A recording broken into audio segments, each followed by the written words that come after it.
How's it going, guys? This is my Dunkirk spoiler-free review. Let's get right into it. First off, the anticipation for this was extremely high. Nolan is without a doubt my favourite director. Also, this got some fantastic ratings across the board, including 5.5 on Empire and 9.2 out of 10 on IMDb. Needless to say, I was pretty hyped for this. And I've got to say that I'm so happy that Dunkirk met those high expectations. It really is just a perfect film.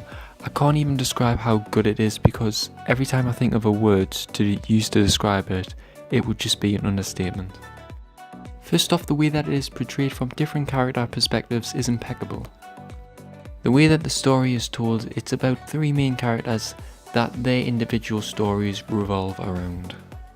One is the beach, told in the space of 1 week and is centered around a young soldier called Tommy. Another is the sea, told in the time space of 1 day centered around an older man called Mr. Dawson. And finally the sky, told in the space of 1 hour centered around a pilot played by Tom Hardy. The way that the story changes between these three focal points is very interesting. Nolan basically told a simple story and made it complicated. There was no reason for it to be this way, and if any other director was at the forefront, I'd guess it'd be in chronological order. Nolan puts his own creative spin on it and it definitely works. I really enjoyed watching the difference of the characters. Obviously all of them are different ages. Something interesting I found was with the middle-aged characters and the older ones, so basically the pilots and Mr. Dawson. They, throughout the film, had it in their minds that they are basically dead men walking when facing war. Some scenes even depicted the thought process of them accepting that they are already dead. What I found interesting about this is the contrast between them and the young soldiers. Tommy in particular, who had a lot of hope through tough times of eventually getting home even when the odds were stacked against him. I found his naivety very crucial and something that would heavily develop his character. Gotta say that visually Dunkirk was stunning. There was only one bad CGI scene in it. It's at the end and it's very strange to say the least.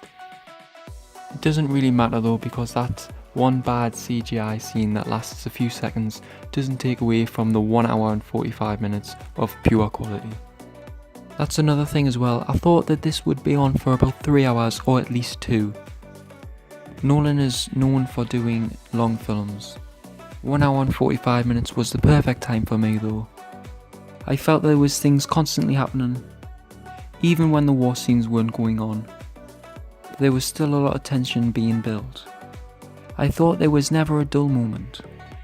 The acting from everybody was amazing, including Harry Styles, who was in it quite a bit. I didn't think he would be in it for that much, but I'm glad because I found his performance very impressive.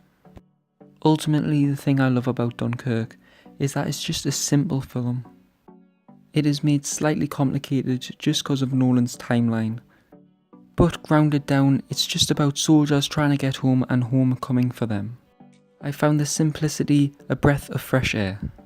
The characters were very relatable because they were just normal everyday people, which made them more inspiring than any hero I've seen in a Marvel film. I'm rating Dunkirk 10 out of 10. Don't take it lightly as well, because if you're new to my channel, I rated Spider-Man 7 out of 10 and Baby Driver 6 out of 10. Dunkirk is easily the best film I've seen this year, maybe the best film I've seen honestly in the past 5 years. I'm trying to think of a film that came out recently that's better and I just can't. Dunkirk is an exceptional film. Thank you so much for watching. Please like, sub and comment. I've been Daily and I'll see you in the next video.